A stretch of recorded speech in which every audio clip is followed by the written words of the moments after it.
Hello दोस्तों, आज के इस वीडियो के अंदर हम बात करने वाले हैं आईआरएफसी स्टॉक को लेकर। दोस्तों आईआरएफसी को लेकर दोस्तों काफ़ी बड़ी खबर आ चुकी है, क्योंकि कंपनी ने लास्ट टाइम है डिविडेंड को लेकर अनाउंसमेंट किए थे, रिकॉर्ड तिथि वगैरह भी आ चुकी थी। पर ये किस किस को मिलने वाला है, साथ ही साथ अभी के टाइम एक्सपर्ट की जो सबसे बड़ी राय निकल के आई है वो दोस्तों काफ़ी चौंका देने वाली है। क्योंकि यहाँ पे देखने को मिल रहा है कि जो एक्सपर्ट थे दोस्तों 89 के, तो उन्होंने अभी के टाइम जो है सलाह क्या दी है वो सबसे ज़्यादा चौंकाने वाली निकल के आई है। तो Q4 के पहले इस सलाह को समझना काफ़ी इंपॉर्टेंट रहेगा।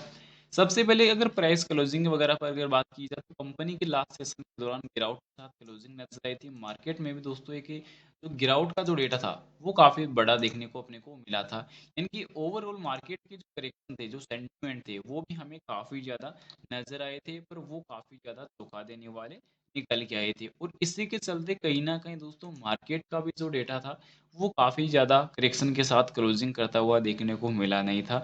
ओनली दोस्तों यहाँ पे क्लोजिंग जो रही थी 73.30 अंकों की, यानी कि 0.33% की।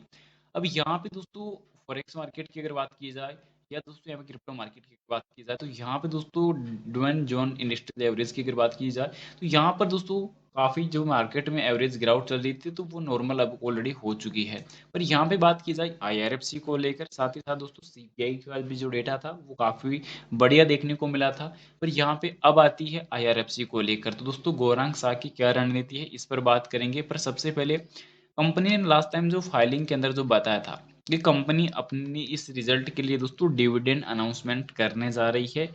अब मंडे को दोस्तों फाइनलाइज ये किया जाएगा कि कितना डिविडेंड दिया जाएगा दूसरे लाभांश के लिए, यानी कि सेकंड इंटरम डिविडेंड की जो अनाउंसमेंट है वो तो ऑलरेडी हो चुकी है, ये तो कंफर्म हो चुका है कि कितना दिया जाएगा। बस इस चीज की कंफर्मेशन क्या होता है, बाकी रिकॉर्ड तिथि 21 मार्च कंपनी ने दे दी है।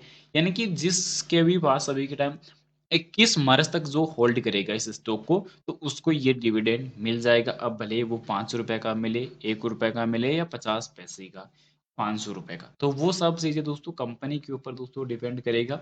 महत्वपूर्ण चीज़ ये रहेगी कि कंपनी जो डिविडेंड देगी वो कंपनी कंटिन्यूसली दे रही है। कंपनी हर Q2 और Q4 के रिजल्ट में देती है। अब गौरांग शाह की क्या राय निकल के आई है इस स्टॉक के ऊपर, तो क्या देखने को मिला कि आईआरएफसी सरकारी स्वामित्व वाली कंपनी है। गौरांग शाह ने कहा है कि जो रेलवे सेक्टर में काम करती है, जब आईआरएफसी में 2021 ने आईपीओ लॉन्च किया था, तो मेरी सलाह थी कि लंबी अवधि के लिए निवेश करिए। जब आप रेलवे कंपनियों या रेलवे के शेयर में निवेश कर ही रहे हो, तो मैं निवेशकों से कहना चाहता हूँ कि निवेश अवधि कम से कम 3 से 5 साल होनी चाहिए, यानी कि लॉन्ग टर्म की तरफ से आप जाइए, लॉन्ग टर्म की तरफ आप नजरिया बना के रखिएगा। ये अभी के टाइम एक्सपर्ट की राय यहाँ पे देखने को मिल रही है, क्योंकि बाजार विशेषज्ञ ने यह कहा है कि मैं ऐसा इसलिए कह रहा हूँ क्योंकि रेलवे कंपनियों को ऑर्डर पूरा करने के लिए समय चाहिए होता है, और ये कंपनी मुनाफे में दिखाता है। और आईआरएफसी एक मजबूत कंपनी है, इसकी जो बुनियाद है मजबूत है। सरकार जिस तरीके से भारतीय रेलवे में बदलाव लाने के लिए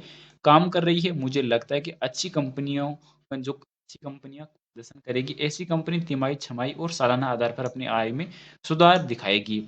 और ये अभी के टाइम बाजार विशेषज्ञ ने ये भी बताया कि सरकारी रेलवे स्टेशन के आधुनिकीकरण, वंदे भारत और बुलेट ट्रेन जैसी हाई स्पीड ट्रेन लाने में समर्पित माल ढुलाई गलियारों पर काफी खर्च कर रही है। तो इस वजह से कंपनी की इन सभी चीजों को देखना चाहिए, और कंपनी का जो भविष्य है वो उज्जवल रहता हुआ नजर आ सकता है। तो थोड़ा मार्केट पे हम कॉन्सेंट्रेट कर सकते हैं, लॉन्ग टर्म के नजरिए को हम देख सकते हैं।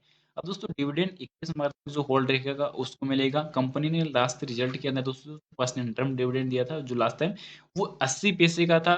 तो अभी के टाइम कंपनी का ये सेकंड इंटरम डिविडेंड रहने वाला है, तो वो कितना रहता है वो दोस्तों सबसे ज़्यादा यहाँ पे चीज़ें पेंडिंग नजर आई है। अब लास्ट सेशन के दौरान अगर वॉल्यूम पर अगर हम बात करते हैं, तो लास्ट सेशन के दौरान जो इस स्टॉक की वॉल्यूम जो थी वो काफ़ी धोखा देने वाली निकल के आई थी। साथ ही साथ मार्केट के जो आंकड़े तो अपन को देखने को मिले ही थे।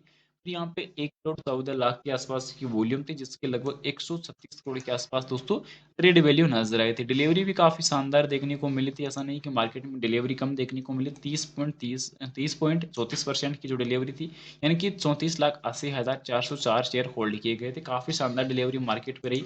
उसी के साथ साथ कंपनी की क्वार्टरली जो ग्रोथ है वो कंटिन्यूसली इंप्रूव हो रही है। कंपनी की किसी भी कंपनी को अगर हम देखते हैं यहाँ पे कंपनी का ओवरऑल रिकॉर्ड उठाकर देखा जाए तो उसमें कंपनी का जब नेट प्रॉफिट इंक्रीज हो रहा हो, क्वार्टरली सेल इंप्रूव हो रही हो और एनुअली तौर पर उस चीज़ की ग्रोथ देखने को अपन को मिल रही हो, कंपनी को बैक टू बैक ऑर्डर मिल रहे हो। क्योंकि जब रेलवे सेक्टर किसी भी सेक्टर की अगर कंपनियों को अगर प्रोजेक्ट वगैरह कंप्लीट करने में टाइम अगर लगता है तो इनका जो टाइम पीरियड अगर लंबा चलता है तो इस हिसाब से उसी नज़रिए को देखा जाता है और उसी के साथ साथ दोस्तों कंटिन्यूसली उस चीज़ पर कॉन्सेंट्रेट करने की भी आवश्यकता नज़र आ सकती है। तो इसी वजह से दोस्तों कहीं न कहीं गौरांग शाह का जो मानना था 3 से 5 साल के नज़रिए का, तो वो काफ़ी बेहतरीन प्रदर्शन के तौर पर देखने को मिल सकता है। फिलहाल बाइक सेल के लिए कोई भी रिकमेंडेशन सजेशन नहीं रहेगी दोस्तों, जानकारी ओनली एजुकेशन पर्पज के लिए रहेगी। इन्वेस्टमेंट करने से पहले अपने फाइनेंशियल एडवाइजर की सलाह जरूर ले या खुद की रिसर्च जरूर से कर ले। वीडियो पसंद आए तो लाइक और चैनल को सब्सक्राइब जरूर से कर देना। Thank you for watching this my video. जय हिंद, जय भारत, वंदे मातरम।